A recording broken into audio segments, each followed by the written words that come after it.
So, John Ware Perry is one of the most well known clinicians that implemented Jung's ideas when it came to the treatment of psychosis. Perry was a medical doctor and Jungian analyst who helped implement alternative care facilities for schizophrenia and psychosis. Most notably was Diabasis, which I will get into in a little bit.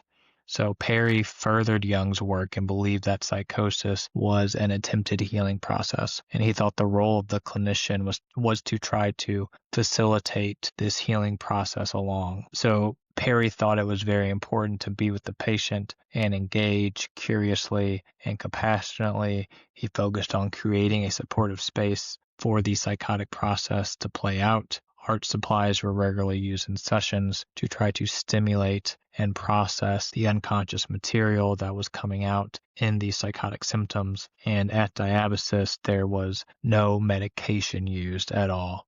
So before I get into Perry's work and Diabasis, I do want to acknowledge that Perry lost his medical license and was expelled from the Jungian Society for unethical relationships with female patients.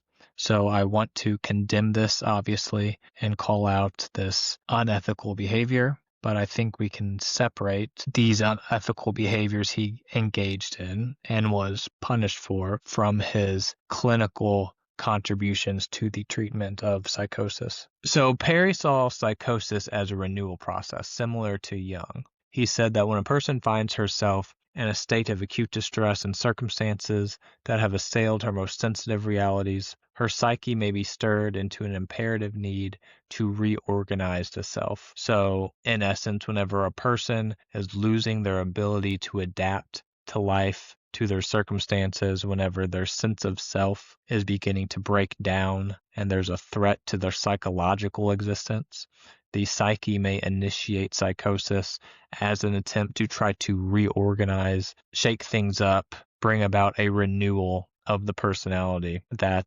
allows the person to continue to exist.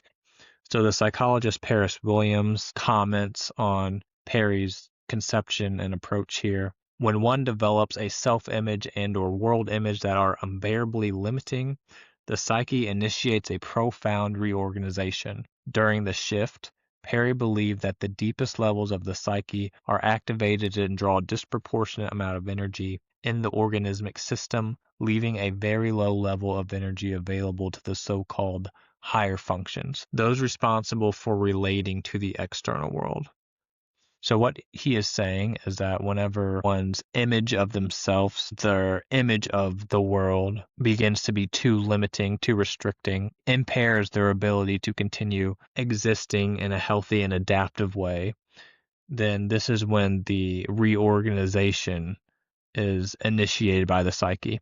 And then what Jung called regression, whenever someone's psychic energy begins to be directed inwardly down towards the unconscious, whenever this happens, a disproportionate amount of energy is focused in these deeper realms while this reorganization is attempting to take place. And because of this, there is less psychic energy are available for the person to use to be able to adapt to external responsibility, so to say. So this is why you see people who aren't able to take care of themselves, aren't able to really do their activities of daily living.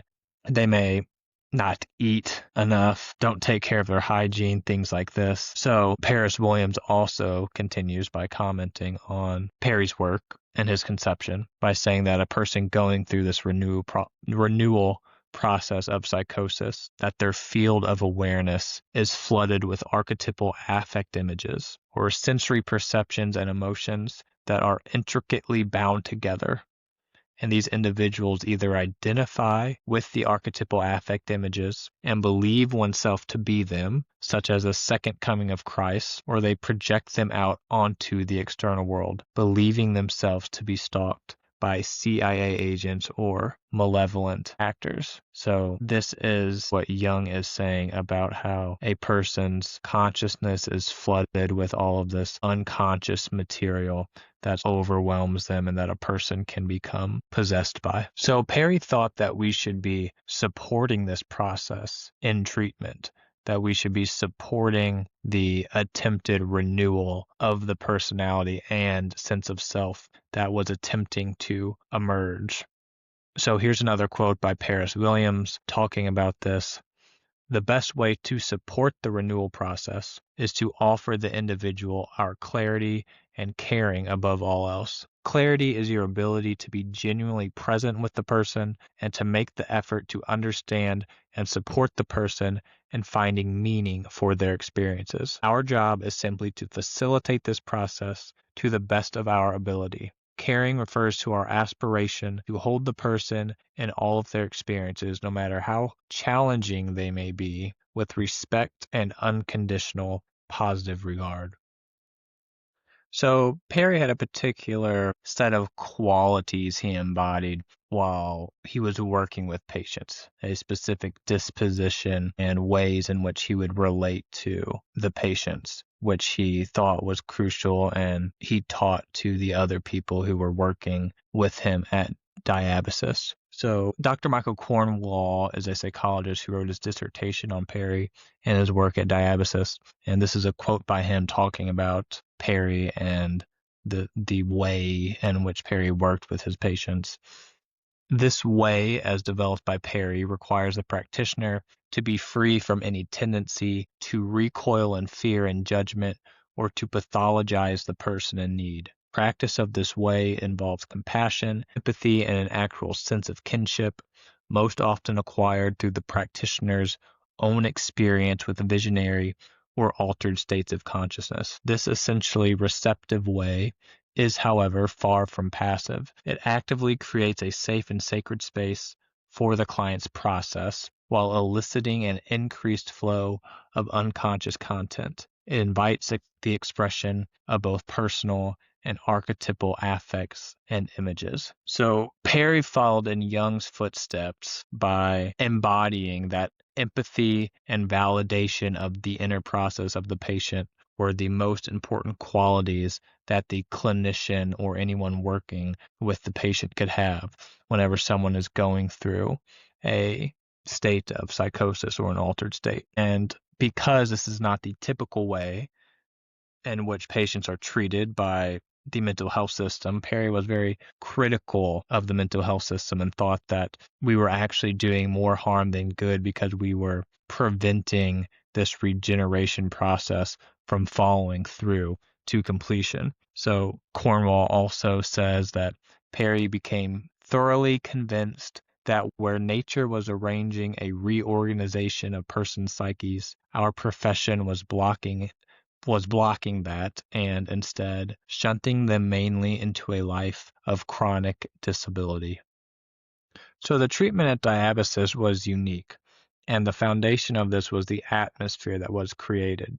Perry was very intentional on creating an atmosphere that was unlike a traditional hospital or institution where someone would typically be treated for a psychotic episode. He modeled Diabasis after a non-hierarchical community. So he wanted the patient and the staff to be of equal status. He wanted the patient to have more control and influence and power over their treatment process and the space they were in, unlike a traditional hospital or institution where the patient is typically at the bottom of the totem pole and it is the physician or clinician and staff that supposedly have the insight and knowledge and expertise to direct the patient's treatment, and the staff is essentially there to monitor the patient and ensure that they are doing what they want them to do or tell them to do. Because Perry was a Jungian and believed that there was a purpose to the psychotic episode, there was an attempted renewal of the personality that was occurring.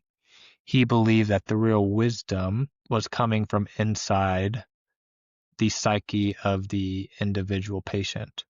And so treatment should focus around creating an environment that was supportive to the process that the patient was engaged in to facilitate, hopefully, a renewal of the personality. So the environment was described as light, airy, upbeat, suffused with warm feeling as much like a home as possible, completely non-institutional, so that there'd be no hint of treating mental illness.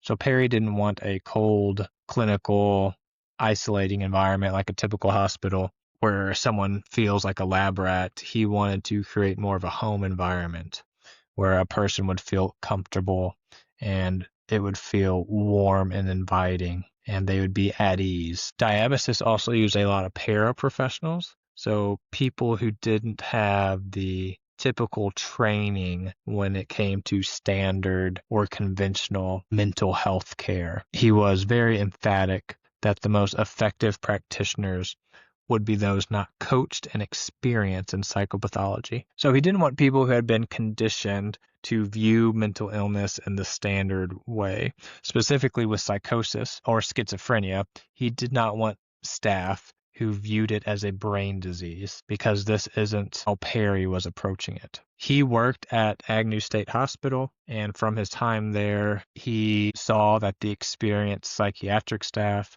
seemed almost overwhelmingly ruled by negative and pathologizing presuppositions. And Perry wanted to prevent Diabasis from being infected with these attitudes. Because if you're viewing a psychotic episode as a malfunctioning of the brain of the individual and not as a renewal process, it's going to influence how you treat that person. If you see that person as just needing to be locked up or medicated into a comatose, Perry wanted to protect against attitudes like this for the sake of the patient. So he thought that the most important qualification for a practitioner was an allowing, non-intrusive manner open to unusual states of consciousness. Practitioners needed to be able to respond with appropriate nurturance to regression and have some acquaintance with inner experience, whether through their own therapy or meditation or creative work, perhaps even their own turmoil or episode, so long as it had been quite resolved by the time of undertaking this work. So Perry specifically wanted staff who were familiar or comfortable with alternative states of consciousness, who had been around them, who had perhaps experienced them themselves, because this would make them more empathetic to the individual patient who was going through a psychotic state. He wanted people who were able to sit with the patient without being overwhelmed and to still provide a compassionate and nurturing disposition towards the patient. He wanted people who were familiar with doing inner work, so who were familiar with, you could say, the processes of psychological growth or the power of the individuals and the individual's psyche to facilitate growth and change. He even had people who had been through psychotic episodes themselves and who had recovered from them. So people who had went through the other side of these experiences and believed that the patients around them could also go through these experiences and come out the other side with growth and change, and for it to be a meaningful experience. This was the atmosphere and the approach of the people at Diabasis. So this is actually a quote from Cornwall's dissertation where he interviewed staff members at Diabasis. And so just to give you an idea of what it was like there and how the staff approached the patients when they were going through psychotic episodes, I want to read this quote about what this staff member said. So talking about her experience, she says, "When you've spent 8 hours with an acutely psychotic person, you can't think. You have to operate from your gut. It's hard to describe. It's like kind of an inner strength. In the midst of this chaos, you experience this part that is centered, and you can relate to this other human being's pain on a real deep level. There were also a couple of times of total honesty. At one point, he was really delusional and talking about cutting off his penis, and he was going to do all these things, and I held his hand throughout the whole talk. And at one point, just like a gut response, I said, 'You're really scaring me when you talk that way.' He said, 'Oh, I'm sorry.' He would just clear up because it was relating to a level where I think you're not using your head, but yet you're relating on a very real level, for lack of a better word, so that when you actually make the intervention, which you don't even know is an intervention at the time, it offers some kind of relief for that person. like a later experience of cradling one of the residents in my arms and giving her a big hug, something where it just comes by intuition. Or like one guy said he was on fire, so I just put water on him. Things like that, where you spontaneously respond from a place that works. Here is another quote from someone who was at Diabasis as well. So they begin by saying, "What was most striking to me with those people who were acutely psychotic when Diabasis was a residence was when they came out of their process. For a week, this man was in his room, had broken out all his windows. There was plastic over the windows. He was nude, and people would go down there and stay with him. He was really psychotic. I would walk in his room, and it was really cold, and you would feel like it was a scene from The Exorcist. Stuff had been thrown through windows, and it would smell in there because he had been living in this acute psychotic space for like a week or something. There were also a few intense interactions with him where he made me out to be Kuan Yin, the Chinese goddess. He was doing all this weird stuff, all these gestures that I was Kuan Yin. That's when I really felt the sense of the people behind me and trust. I could feel at ease enough with the psychosis because I knew they were there. I knew at that particular time that all these people would intervene. So then they were behind me and backed me up. Then one day I came in and he was cleared up and he remembered a lot of it."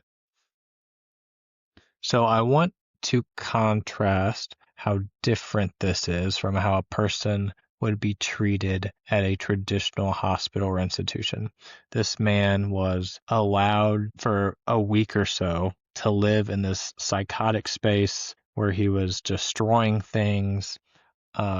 It seems like not taking care of himself very well, immersed in psychotic thoughts and images, and there was no attempt at forcing him to come out of it. He was not held down and medicated. He was allowed to have the space to go through this process with staff watching him, and then he came out of this psychotic process. I'm not sure what happened to this person in the long run, and unfortunately, Perry never published his results officially, although he did talk about them and claim that they were significant. But people who were at Diabasis and saw what happened there did say that there were a significant amount of people who did recover. So what this shows is that even if it's not everyone, there is a group, a subset of people who experience psychotic episodes, and it is like how Jung and Perry conceptualized it as a process that if the psyche is allowed to work through, a person can come out the other side. It may not be everyone, but I think Perry's, at least what we know about what happened at Diabasis, that this is true for a portion of people.